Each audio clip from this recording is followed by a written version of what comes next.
पद कमल बार ही बार मना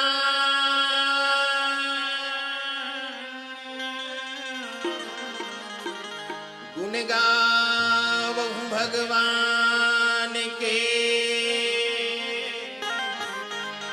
श्री हनुमत हो सहाय।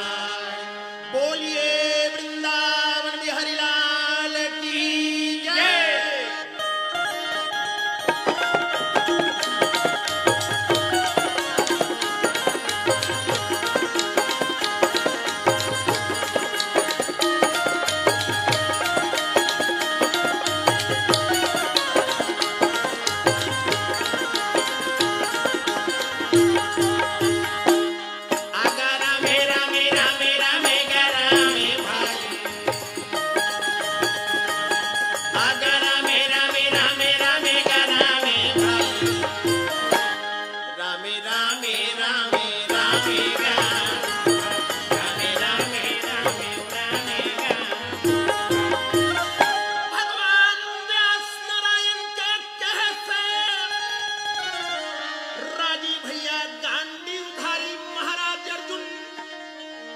एक सन्यासी और तपस्वी के वेश बना करके गले में गटरमाला धारण करके सिर में जटा मुकुट और मस्तक पर त्रिपुंड लगा करके मृगाच्छाला पहन करके भगवान शंकर की तपस्या के लिए पूरी कैलाश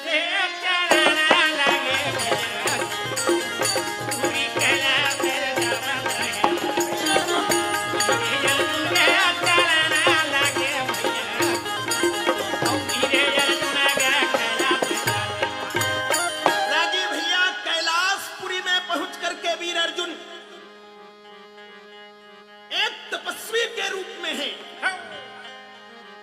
कैलाशपुरी में बरगद पेड़ के नीचे में एक पार्थिव लिंग बना करके भगवान शंकर के पूजन करने के पश्चात महाराज अर्जुन अगा उतरे तपस्या भगवान भोलेनाथ के भैया उतरे तपस्या राजी भैया तपस्या के भी एक क्रम होते। कंद मूल खायऊ त्रय मासा अपुनि दुई मास किन्ह उपवासा। 3 महीना कंदमूल फल खा करके महाराज अर्जुन भगवान शंकर के तपस्या करे हुए हैं और 2 महीना उपवास रह करके भगवान शंकर के आराधना महाराज अर्जुन किए हुए हैं। अहो बम भोला स्तन भारत बम भोला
सुतिलकम औलौ तथेन्दोः कला लोकानामघनासनी भगवती भागीरथी मस्तके कंठे यस्य च शोभते हि गरलं वक्षस्थले व्यालराट् सोऽयं श्रीगिरिजापतिः सुखकरः पायादपायाक्षिवः।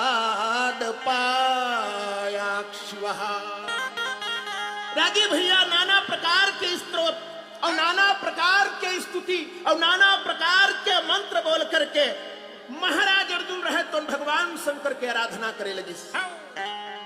रागी भैया इतना घोर तपस्या महाराज अर्जुन करीस कि अर्जुन के तपस्या के प्रभाव से पूरी कैलाश से डोला कैलाश पूरी डोल गई।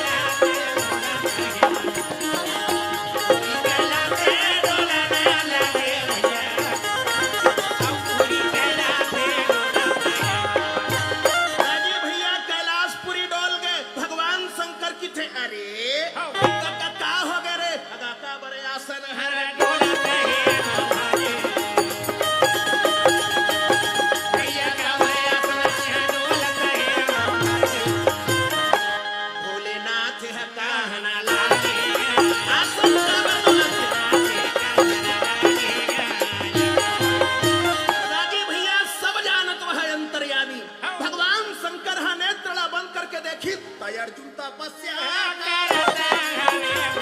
अर्जुन भान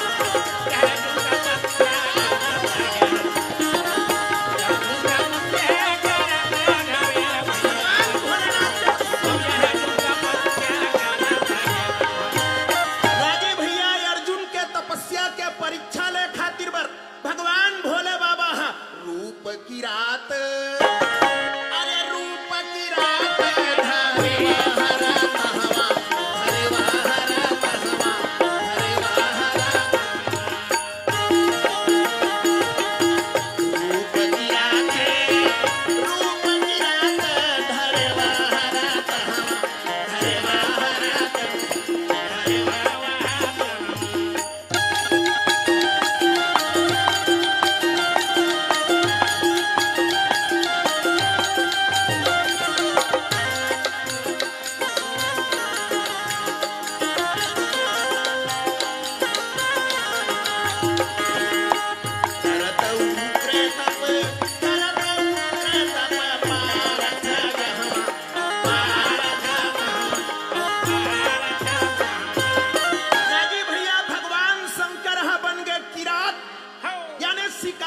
और देवी पार्वती अगासी करनी भेसे और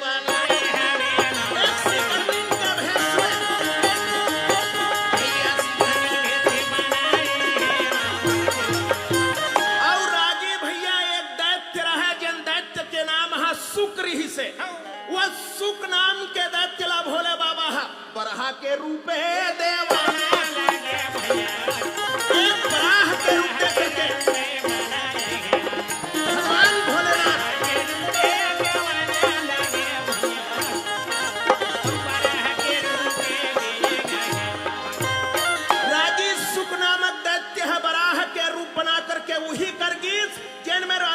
तपस्या करत रहे किरात के रूप में पाछू पाछू भगवान शंकर धनुष में बांध आगे बढ़ा के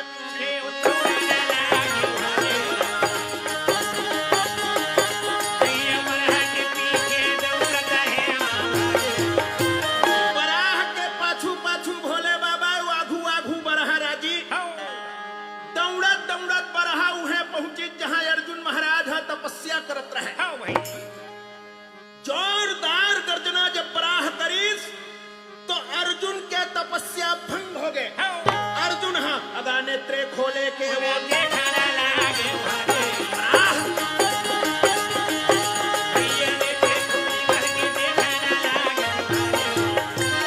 मेरे तपस्या को भंग करने वाला तू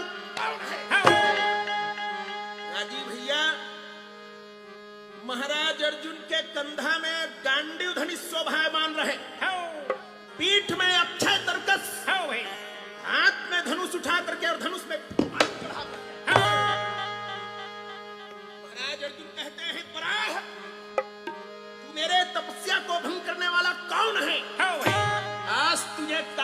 काल में नहीं भेजा तो मैं भी कुत्ती नंदन अर्जुन। राजी भैया एतीले भगवान शंकर शिकारी के रूप में पहुंच के किसी तरह शिकारी, अरे तपस्वी,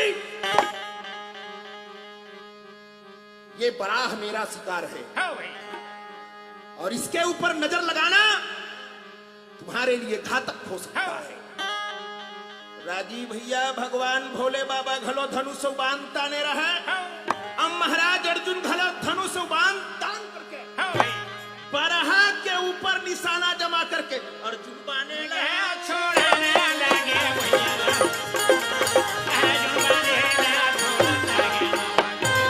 राजी भैया बाण छोड़ दी अर्जुन हा वो तिले किरात रूपधारी भगवान शंकर हा दोनों झन के बाण हा एक साथ अगा जाकर के बरहाला मरना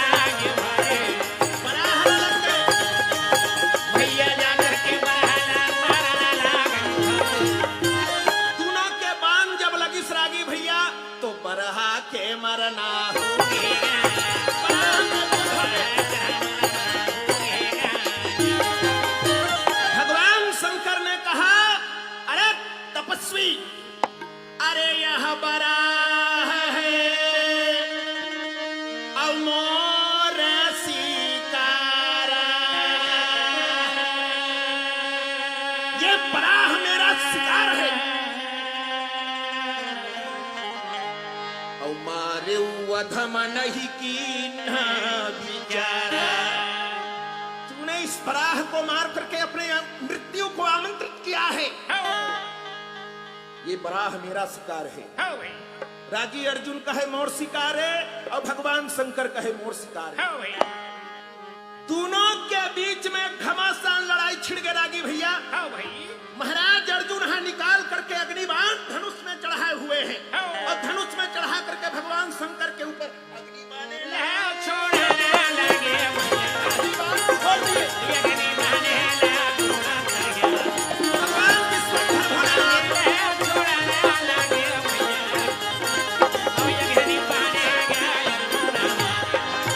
राजी भैया भगवान शंकर डहर जब अग्निबाण लाए अर्जुन हा छोड़ी तो भगवान शंकर हा अगा अग्नि बानेला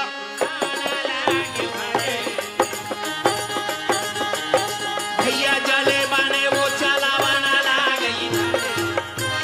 अग्निबाण चले तो जलबान चले राजी भैया तो पवन बाण चले तो सर्पबाण चले तो गरुड़ बाण चलाए तो कालबाण और कालबाण चलाए तो महाकालबाण। राजी भैया ऐसे अर्जुन बाण चलाए जैसे मधुमक्खी घन छाए, 100 से सहस्र से लाखन चले उबान कोई सके न भाकर। त्रुंड ते छोड़ ही एक सर कुंड के धरस 10 होई और छूटत ही सत होत है और बधत सहस सर होई और बधत सहस सर होई बधत सहस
भगवान शंकर के बाण ला देखिस नहीं तो अर्जुन सोचते अरे ए शिकारी में चिरई मारे बाण धरे हो ही कहते हैं, पर ये अग्नि बाण, काल बाण, महाकाल बाण, गरुड़ बाण सबे बाण ला धरे है।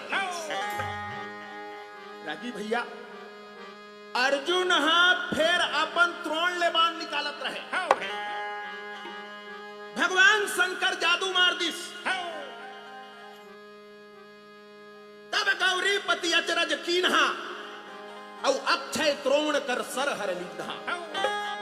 अक्षय तरकस के बाण कभू नहीं सिरावे राजी, लेकिन भगवान शंकर जादू मारिस तो तरकस में एक भी बाण नहीं। अर्जुन बाण चलहु की घेरी बेरी हाथ ला तरकस डहाले गए। अर्जुन घेरी बेरी तरकस में बाण ले गए रागी, पर ओकर हाथ में एको बाण नहीं आई। अर्जुन किथे का हो गए आज अक्षय तरकस के बाण ला लहुट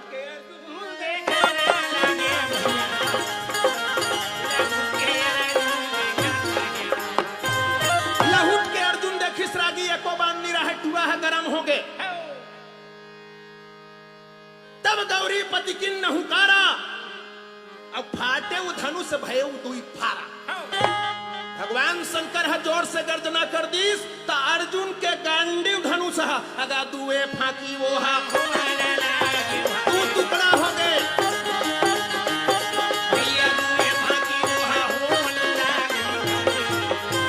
अर्जुन के क्रोध है बाढ़ गे रागी भैया, धनुष ला मढ़ा दीस और धनुष ला मढ़ा करके महाराज अर्जुन शिकारी को कहते हैं, अरे शिकारी तुझे पता चल जाए तू जिसके सामने खड़ा है वह कौन है तो तेरी जीवा कट करके भूमि पर गिर जाएगी।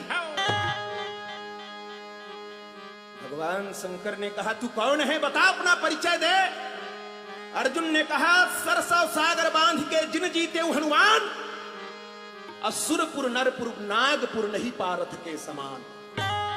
पांडव वंश जन्म हमलीना, पार्थ नाम व्यास ऋषि किन्हा। मैं कुंती स्वर्ण पांडु नंदन मेरा नाम अर्जुन है। होबे मुलाकात करे बर ही शिकारी है। अर्जुन कहते हैं पामर आज तूने मेरे बाणों को समाप्त किया है, मल्ल युद्ध के लिए तैयार हो जाओ। दोनों गरजते हुए मल्ल युद्ध के लिए तैयार हो गए। महाराज अर्जुन अपने जंघा लगा ठोक करके अर्जुन पूजा करा पूजा के ओर देख रहे हैं। राजी भैया मल्ल युद्ध के लिए दोनों तैयार हो गए। महाराज अर्जुन अपनों का मर लगा भगवान शंकर घलो कमजोर नहीं है राजी भैया। मुंछ में ताव देकर के भगवान शंकर भी तत्पर हो गए। दोनों के बीच मल्ले जुद्धेगा होवा, दोनों के बीच घमासान मल्ल युद्ध। कभू भगवान शंकर है अर्जुन ला उठा के पटके राजी, तो कभी अर्जुन है भगवान शंकर ला उठा के पटके। लड़ना लगेगा दोनों बीरेगा, ये लड़ना लगेगा राजी भैया। घमासान युद्ध दे तनादन दोए दोए, कभू रहा पट अर्जुन के रिसहा बाढ़िस राजी भैया, तो भगवान शंकर ला के तमाचा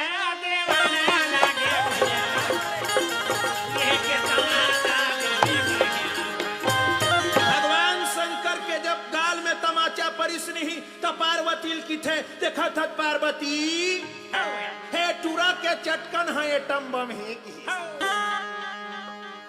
पार्वती है बर रुक के ओधम खड़े खड़े की थे भीड़ जाओ ना, भीड़ जाओ ना। रागी संसार के व्यक्ति सब जगह झुक जाएंगे, लेकिन अपने पत्नी के सामने कोई नहीं झुकना चाहता। काबर वो की ही हाँ चुप रहा जाना था वो दिन के बाद ला वो टूरा संग कैसे तेहा नहीं सके रहे भागे रहे तेला रागी। लेकिन दोनों में घमासान युद्ध होते हैं। भगवान शंकर अर्जुन को एक फूंका मारते हैं। फूंका मारते ही अर्जुन मूर्छा गया हो, अर्जुन मूर्छित हो गए।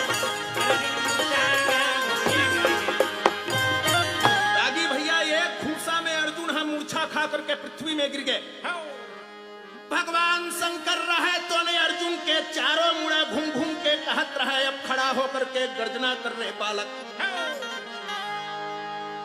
ते मोला बुजुर्ग समझे रहे, तू मुझे बुढ़ा समझता था, आज बुढ़े के सामने भी तेरा दाल नहीं गला, खड़ा हो जा। पर वो कहां खड़ा हो रागी, वो तो मूर्छा खा के गिरे है।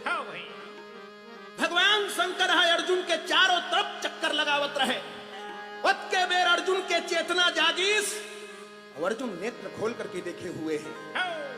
तो भगवान शंकर है ओकर चारों तरफ घूमत रहे रागी, अर्जुन की इस मौका अच्छा है। पैतरा बना करके अर्जुन भगवान शंकर के भैया दोनों पैरे लाए,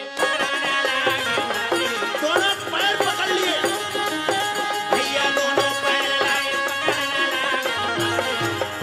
दोनों पैर ला पकड़ीस तो भगवान शंकर सोचते अब नहीं बाँचो, अब पूरा मोल उठा पटक ही पार्वती की थे, ये पार्वती आना, पार्वती आना, पार्वती की थे नहीं बना थे, प्रगट हो जाओ, दर्शन देवा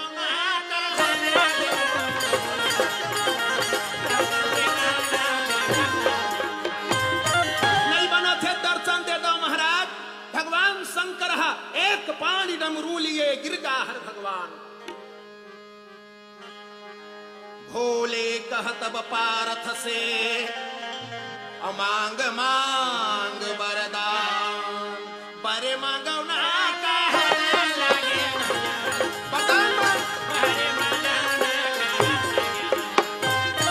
परम ब्रूही परम ब्रूही परम ब्रूही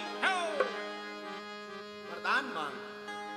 अर्जुन देखे तो भगवान शंकर ध्याये नित्यम महेशम रजत गिरिनिभं चारु चंद्रावतंसम रत्नाकल्पोज्ज्वलांगम परशुमृगवराभीति हस्तं प्रसन्नम पद्मासीनं समन्तात स्तुतं मर्गणैर्व्याघ्रकृत्तिं वसानं विश्ववाद्यं विश्वबीजं निखिल भयहरं पंचवक्त्रं त्रिनेत्रं।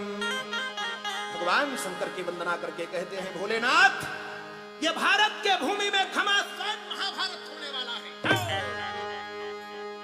कौरव और पांडव के बीच में घोर महाभारत का युद्ध होगा। हाँ भाई, उसमें दिव्यास्त्रों की आवश्यकता होगी। मैं आपसे पाशुपतास्त्र चाहता हूं, इसलिए आपके तपस्या में लगन था। हाँ भाई, भगवान शंकर ने पाशुपात अस्त्र के मंत्र को बता करके और पाशुपात अस्त्र को चलाने की विधि समझा करके अर्जुन को पाशुपात अस्त्र की दीक्षा भगवान शंकर ने दी हुई है। भगवान शंकर कहते हैं, जाओ मेरा आशीर्वाद है। अर्जुन, इंद्र कुबेर वरुण ब्रह्मा विष्णु महेश रण के मैदान में यदि कोई भी आ जाए तो तुम्हें जीत पाना संभव नहीं होगा। भगवान शंकर अर्जुन को वरदान देकर के अंतर्ध्यान हो गए।